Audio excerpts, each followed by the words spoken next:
Hey, welcome back to the channel. Today we're coming back to Kino, this Russian band that was introduced to me through some of you guys on the internet. Thank you, because this song is actually badass. And the track in question is, let me check my notes because I know that I'm gonna butcher the pronunciation for this one. Gruppa Krovi. And it's a great track that truly surprised me, not only by the quality of the song, but also, well, the sound of the band in this one is very different from what I had in my head. But before we go, if this is your first time on the channel, I welcome you, because in here we analyze the music that we love from the perspective of an active musician and professional music producer, but using language that everybody can understand in a way to expand knowledge when it comes to music production, songwriting, and of course, music appreciation. So with that being said, let's rock and roll. Here we go. So here we go, Gruppa Krovi by Kino.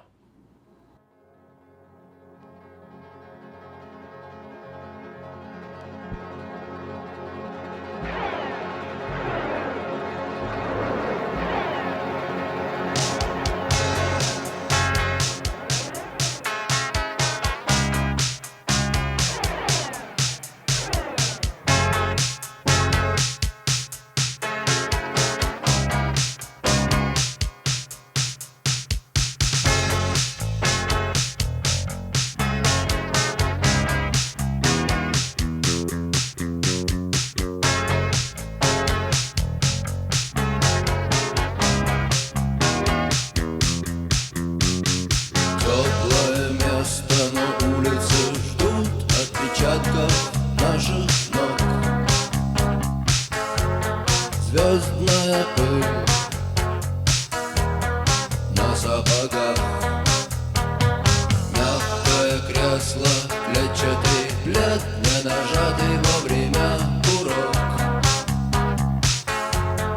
Солнечный день в ослепительных снах, группа крови на рукаве, мой порядковый номер на рукаве. Пожелай мне удачи в бою, пожелай мне не остаться в этой траве, не остаться в этой траве. Пожелай мне удачи, пожелай мне.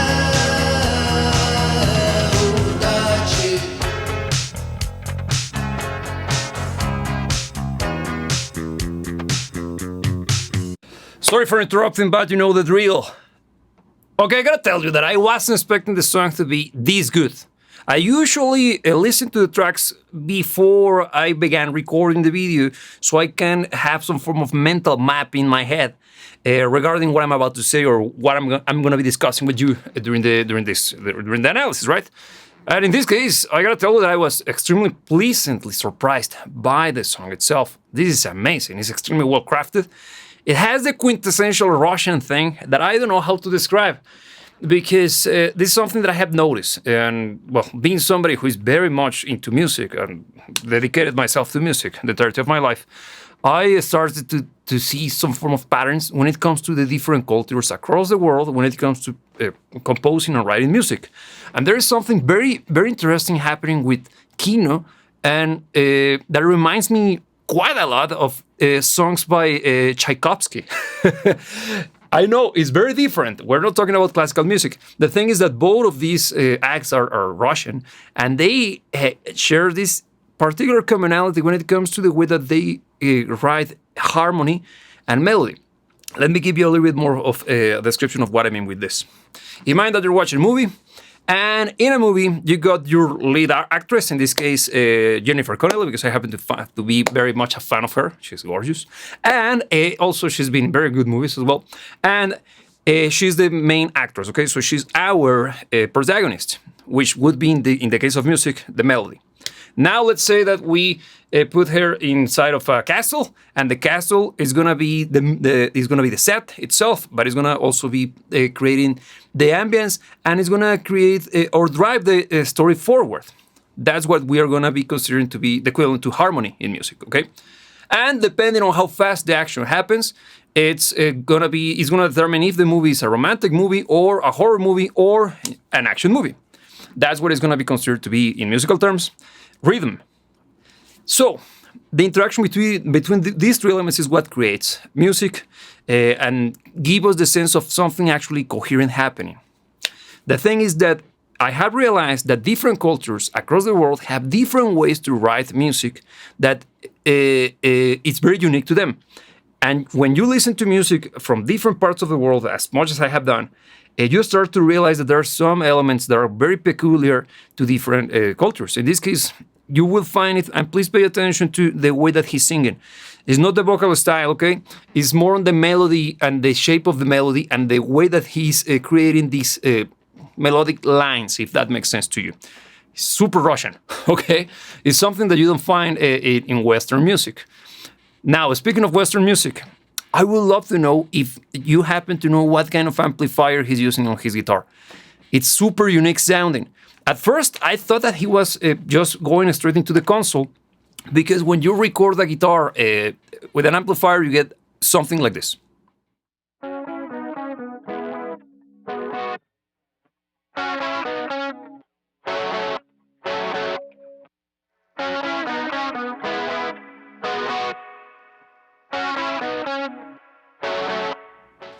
Okay, now let's try the same, but instead of using the amplifier, let's go straight into a channel strip that is very similar to what you will find on a console.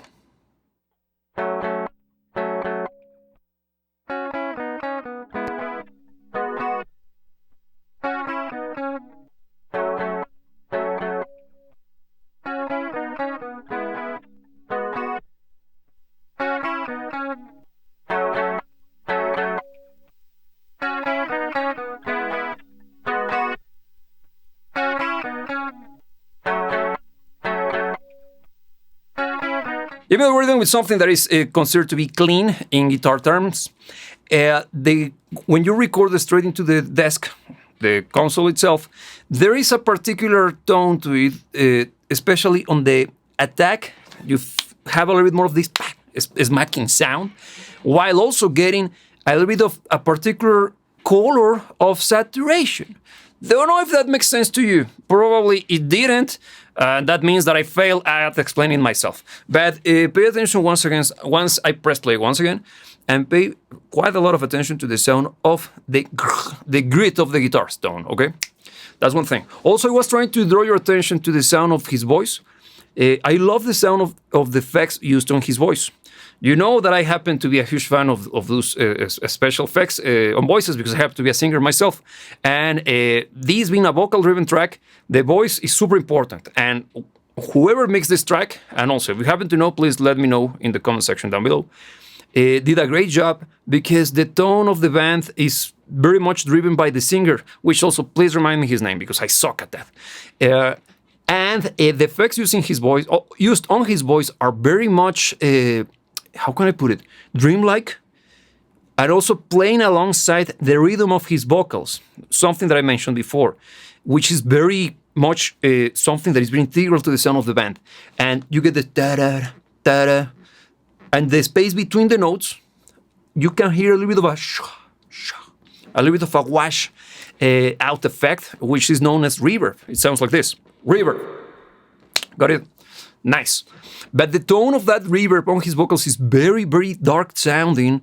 It's kind of dreamlike, and it helps the track to feel more put together, for a lack of a better term. Okay, I spoke for long enough, so let's listen to the next section of the song, because it's actually very good. Here we go.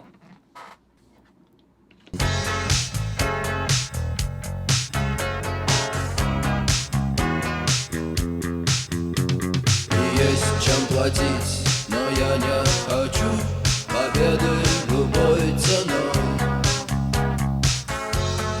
Я никому не хочу ставить ногу на грудь. Я хотел бы остаться с тобой, просто остаться с тобой. Но высокая в небе звезда зовет меня в путь. Группа крови на рукаве, мой порядковый номер на рукаве.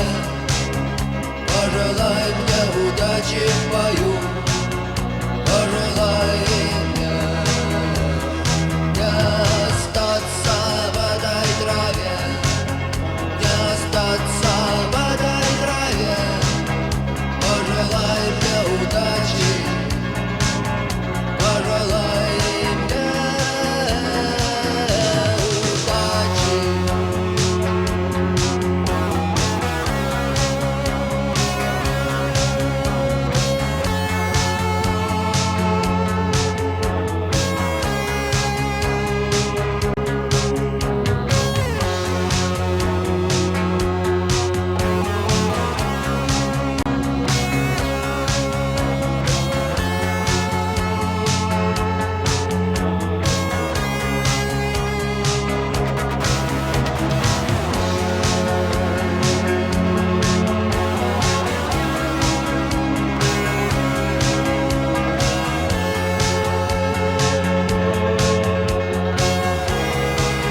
That was a badass way to finish a song, I gotta tell you. That was amazing. I love the ending, especially the use of those guitars.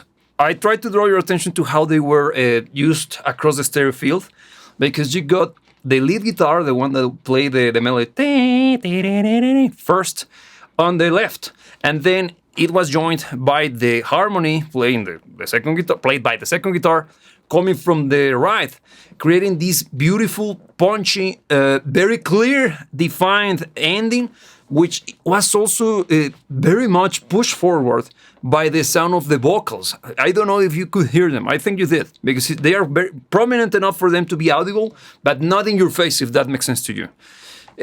Because those vocals were singing like a choir-like chant that was adding this ominous and also kind of solemn and a kind of, how can I put it, almost religious, if that makes sense to you, feel to that ending. That was amazing. Also, the use of the section at the end as well, very clever, because it added an extra layer of texture and rhythm. Fantastic. Such a great song, I gotta tell you. Now, I think I realized that the sound of the guitar has also a little bit of effects on top of it. Why? The lead tone, it's clearly using an effect known as fuzz. Something similar to what you got in front of you. It sounds like this now that we are dealing with pedals.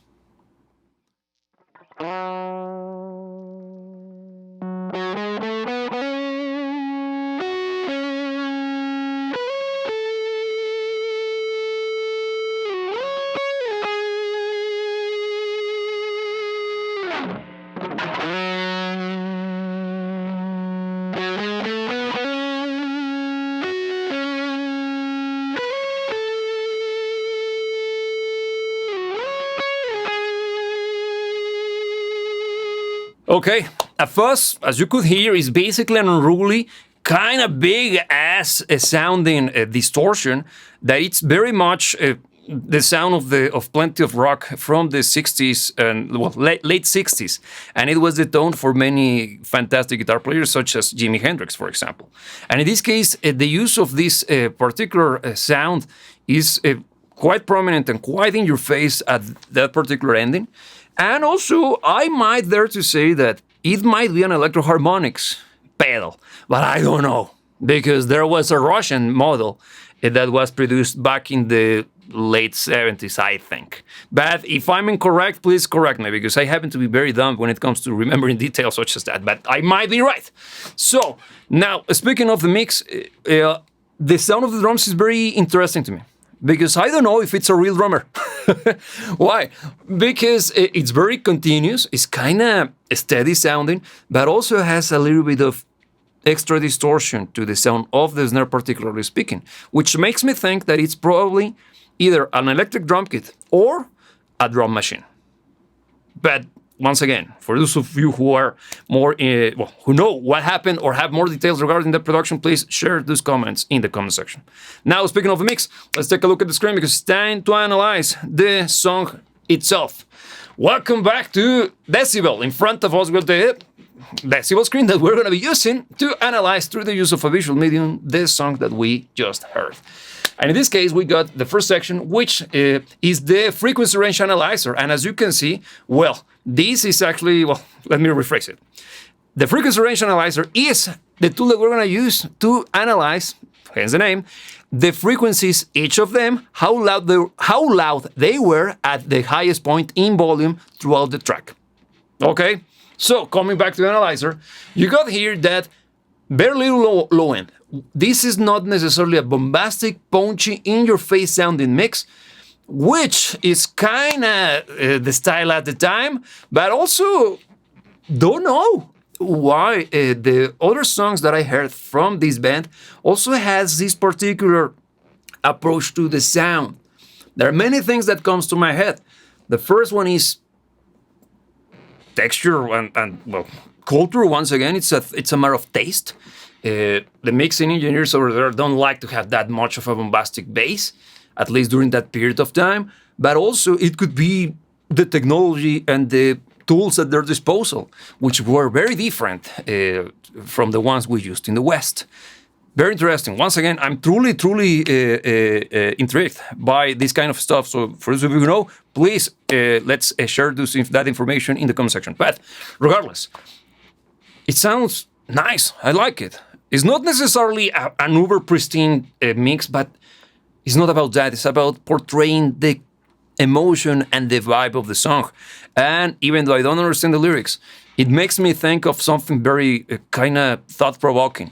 It's very much something that is kind of something that you think about when you're walking in the middle of the night. Deep. Please let me know, for those of you who happen to speak Russian, please let me know if I'm correct when it comes to my interpretation of the music. Now, coming back to the analyzer, you'll see that we don't have that much of a big distinction between the low end and the mid, the low mids, and while the mids and the mid highs are very much a little bit less loud, and that's not necessarily uncommon. That's very normal, because usually what is surprising is having this huge push on the mids, in particular here in the 500 region, which tends to be a little bit difficult for our human ears to understand. But at the same time, sometimes there are certain mixes that work better when you push that particular area, and it makes sense in this one. Why? I think this is the bass, because the bass is super loud. And I think he played the bass using a pick, which gives this much more attack-driven tone to the bass, and it's a little bit more, how can I put it, cut through. Does that make sense? Hopefully it does. And I think it's the bass, because it's very loud, and there are points on which you can actually hear the strings being hit while the track is playing. Very interesting. It's a nice approach. Also, the vocals, they are not that loud. That's why we don't have that much of a jump over here. And the mix is not that dense.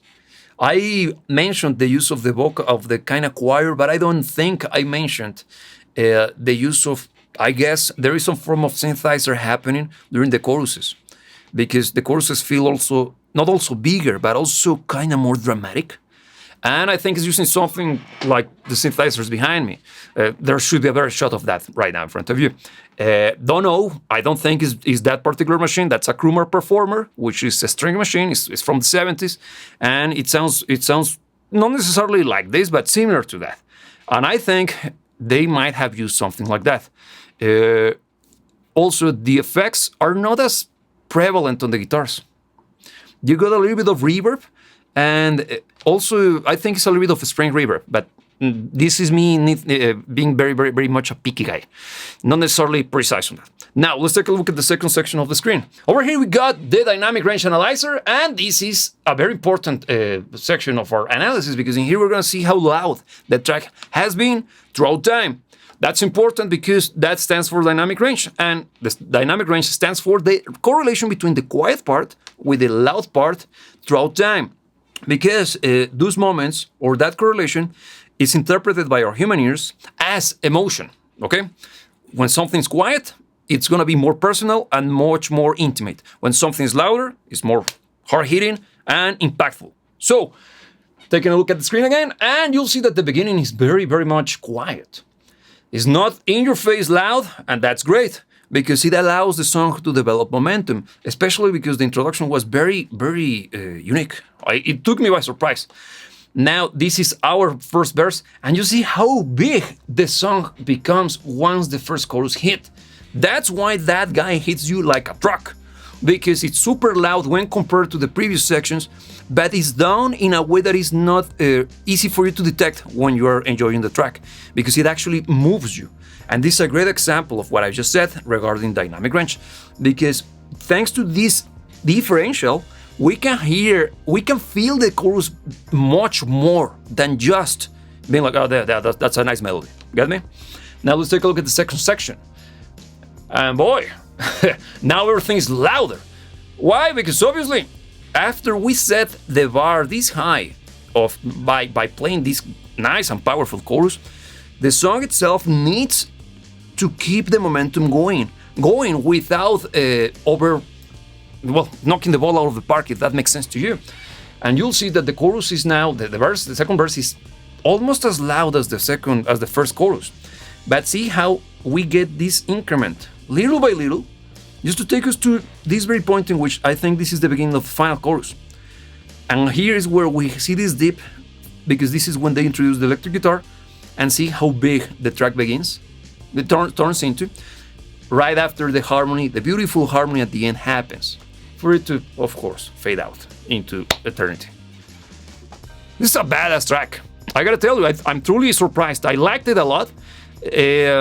Again, I won't dare to pronounce the name of the track again, because I already forgot how to say it, but I liked it a lot. And Kino is starting to grow on me. Thank you for recommending me, because if I didn't mention this in the introduction, this band was introduced to me by some of you guys on the internet. And I gotta tell you, this is a great band. It's something that it flew under my radar for obvious reasons, but it's actually a nice band. A good one, I gotta say. What kind of genre is this? Don't know, because the ending is kinda reminds me of Thin Lizzy. I happen to be a huge fan of Thin Lizzy, especially due to the harmony of the guitars. But it doesn't sound like Thin Lizzy. This is not hard rock, but it's not punk either. Could it be closer to post-punk? Don't know. Please, let's start the debate in the comment section down below. So that will be everything for today. Thank you for joining. Thank you for watching. And if you happen to like what you just saw, please consider subscribing to this channel, because videos like this are released every week. Now, as every single time that I meet you, I gotta remind you that you should never let anybody tell you what to dream about. And remember that I will see you when I see you.